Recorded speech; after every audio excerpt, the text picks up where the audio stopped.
Woosa, welcome back to Agent Soulman's podcast. Thank you for all the listeners, sharers, subscribers, those who like, comment as well on all of my social medias and iTunes and YouTube. It's greatly appreciated. I appreciate you all, so thank you again. So this is Traveling and Taking Risks 4. Leading on from my nose bleeding and squirting everywhere, we ended up at a pit stop, which was a break between the 14 hours of travel, so halfway there. I got off the coach, I was able to clean up myself, run straight to the bathroom, clean up, and I was able to leave my belongings with a French girl. She was really, really nice. She was just very helpful. She saw what happened and just wanted to be helpful. I left everything, even my phone now on charge because my battery was dying and I need it just in case I get to Wi-Fi. She was just there. I ate with her. We had a conversation. She was a very, very interesting person. She was traveling to Barcelona after her travels of Asia to work and live. A very, very nice person. Met many, many more. And then afterwards, we carried on traveling and we had another break where we had to get off because our coach was delayed and we had to get a transit. And I got this transit and ended up at the Krabi bus station, which is in the south. Now, Krabi leads you to all the islands. Anyone that's been to Thailand would know that. You can go to Koh Lanta and so on and so forth. That's where a lot of the parties happen and the full moon parties happen.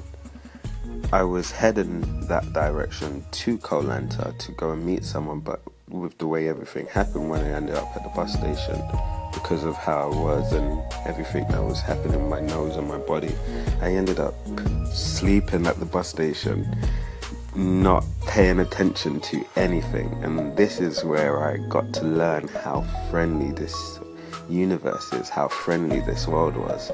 I was in a completely different country with nobody I knew, and I was by myself, and I ended up falling asleep, leaving my belongings next to me, and nobody touched it, nobody stole anything, nobody had taken anything.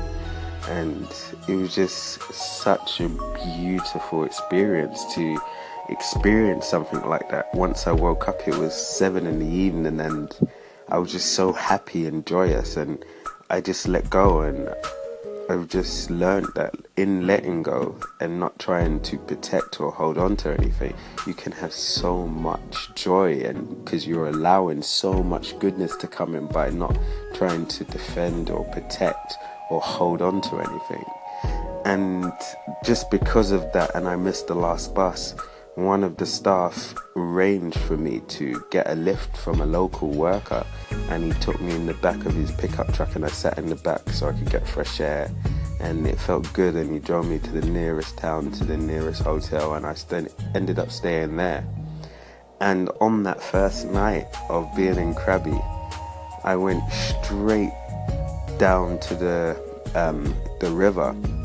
The river is very beautiful, very big. It's a winding river that goes around and around, kind of like the direction of how the River Thames does on the EastEnders or the Nile or something like that. It's not a straight line, it bends. And I went down there and I took a walk along the river, and then I met this guy from Cameroon. He was amazing, such a nice funny guy. We had a conversation. He was like, oh my God, another person that is not from here I can relate to. So he stopped me, said hello. At this time I had headphones in, and I was like, okay, hi, how are you? And we had a conversation, we got to know each other. And he's like, what are you doing tomorrow? It's like, nothing. And then, he came to me the next day without fail at the hotel I was staying at, and he took me around the whole of Krabi, all of it. I got to see beaches, I got to see caves, I got to see mountains, I got to see temples. This guy just wanted to show me around and be friendly. And that's how friendly the universe can be to all of us. But I'll continue this again soon. Peace, love, and happiness to everyone. Agent Soulman.